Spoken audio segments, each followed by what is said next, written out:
November 24, 1944, began like any other autumn morning over Japan, but it quickly became a turning point in aerial warfare.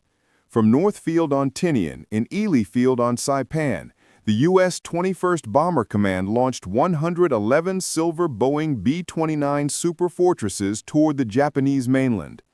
Brigadier General Highwood Hansel directed the American Strategic Bombing Force from his Guam headquarters as a long arm of industrial vengeance reached toward Tokyo.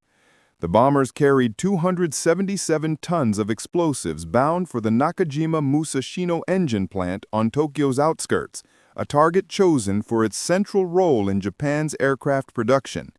What Japanese fighter pilots would discover that morning would shatter assumptions and expose a technological gap no amount of bravery could immediately close. At Chofo Airfield outside Tokyo, Captain Tatsuo Yamada readied his Kawasaki K-61 Hien and adjusted his oxygen mask. The pre-mission briefing had stressed the need to intercept enemy bombers from the high ground. Intelligence suggested large, four-engine aircraft flying at altitudes far above anything Japan had encountered in earlier China campaigns. Japanese doctrine forged against B-17s and B-24s that typically operated between 20,000 and 25,000 feet, emphasized gaining altitude before combat so a defender could exploit energy advantage. Yamada volunteered for the high-altitude interception mission despite knowing his K-61 had been designed for medium-altitude engagements and that its real-world performance thinned out far sooner than specs suggested. Across the skies, radar at the Chiba Detection Station picked up the incoming formation, streaming contrails at altitudes between 27,000 and 31,000 feet. Ground controllers vectored fighters from multiple fields toward the threat, but the climb demanded of piston-engined, non-pressurized interceptors was punishing.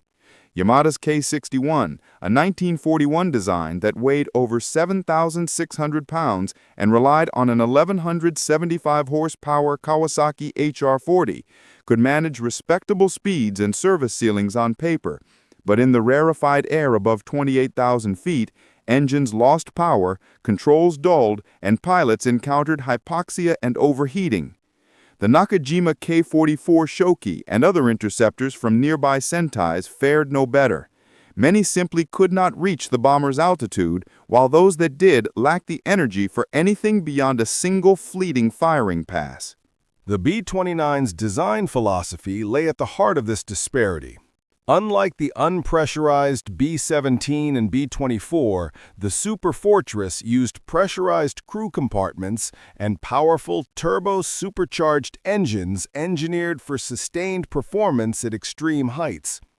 Crews could operate in shirt sleeves at 30,000 feet and beyond, moving freely through pressurized passages that threaded above the bomb bays.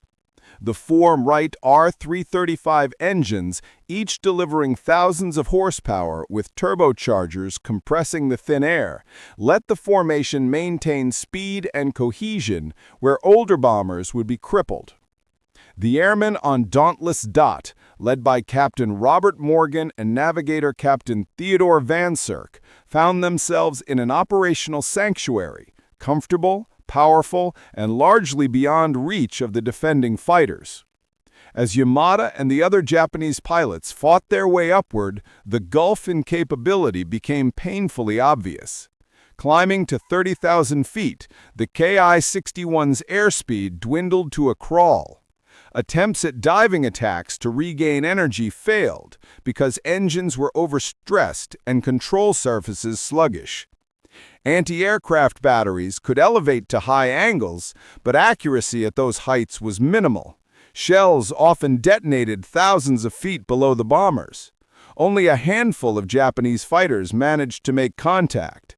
Most achieved a single pass at extreme range, their bullets losing velocity in thin air or falling short of targets. The bomber formation maintained its bearing and delivered its ordnance with surgical calm. Though high-altitude jet streams, sometimes exceeding 200 miles per hour, pushed many bombs wide of the Musashino plant, scattering destruction across secondary targets and reducing accuracy. The raid's immediate physical damage to the Nakajima works was mixed, but the psychological blow was profound. Tokyo residents watched contrails etched across a sky they had thought secure. Pilots returned to base ashamed, frustrated, and stunned at how their machines failed them in the thin cold above. The Japanese military's assumptions about enemy capabilities, derived from earlier engagements against lower-flying liberators and fortresses, had been rendered obsolete overnight. Intelligence analysis from Naval and Army headquarters began to collect like a litany of missed warnings. Pressurization and turbo-supercharging were not merely technical curiosities, they were game-changers that multiplied operational ceilings and rendered older interception tactics impotent. A follow-up raid on December 3, 1944, with 86 B-29s again aiming at Musashino, prompted desperate innovation on the Japanese side. Squadrons stripped armor and equipment from fighters to eke out extra altitude, removed radios and ammunition to save weight, and introduced pre-breathing of oxygen to combat hypoxia. Special ramming units, pilots voluntarily accepting one-way missions, trained for suicide strikes against the Silver bombers. Even so, most modified K-61s stalled at the same barrier. Engines were pushed beyond rated limits, cylinder head temperatures climbed toward failure, and control remained fleeting in the thin air. When a handful of pilots did reach or nearly reach bomber altitude, their attacks were often little more than a last-ditch, brief flare of violence before they were forced back. The B-29's advantages seemed to render Japan's high-altitude development programs moot. Resources invested in new engines and pressurized designs were overtaken by tactical realities when, in March 1945, Major General Curtis LeMay decided to abandon the high-altitude daylight approach. The discovery of powerful jet streams and chronic inaccuracy convinced LeMay to shift to low-altitude, nighttime incendiary bombing. B-29s stripped unnecessary defensive armaments and packed incendiary loads for missions flying at 5,000 to 9,000 feet, where jet streams mattered less and aiming could be coordinated. The change solved some operational problems but introduced new ones: night navigation, inadequate airborne radar, searchlight-guided flak, and the sudden ability of Japanese fighters to reach the bomber's altitude without technical contortions. Operation Meeting House on March 9 to 10, 1945, demonstrated that shift's terrible efficacy.